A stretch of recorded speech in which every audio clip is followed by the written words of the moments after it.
mishinka doorashooyinka qaranka oo ah cid maanta la soo eegayo ee dalku eegayo ee ay ku xidhan tahay dhammaan saaxada siyaasadda jawiga saaxada siyaasaddu ku xidhan yahay waa komishinka doorashooyinka qaranka waxaan leeyahay dalka mas'uuliyadiisii waxa la idinka sugaya dhawaqiina xil baa idinka saaran waa ka u dhaarateen la hadli maayo 7 xubnood oo kaliya waxaan leeyahay qof kasta oo shaqada komishinka xil qaaday oo aha jooga polling station ama gobol ama degmo ha joogo meel kastuu joogo cadaalad darro ka doonayna cadaalad baanu ka doonaynaa dalka reer Soomaaliland iyo dadka reer Soomaaliland wuxuu ku guuleysanayaa cadaalad ayuu ku guuleysanayaa cadaaladda ilaaliya dadka u ilaaliya wixii ay idin dhiibteen oo ilaaliya shaqada si wacan baa u wadaano idin aadayn mayno haddaana iminka idinka murkacan idin aadayn mayno ilaahayna waxaanu idinka baryaynaa inuu idin guuleeyo waliba wixii aan nooga baahataana waan isku kii barbar taagaynaa laakiinse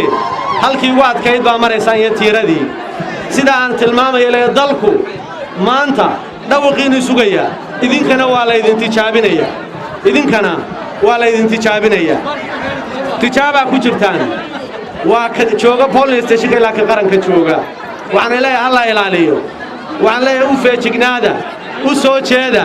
dibta u dulqaata dhaxda u xidha ogaada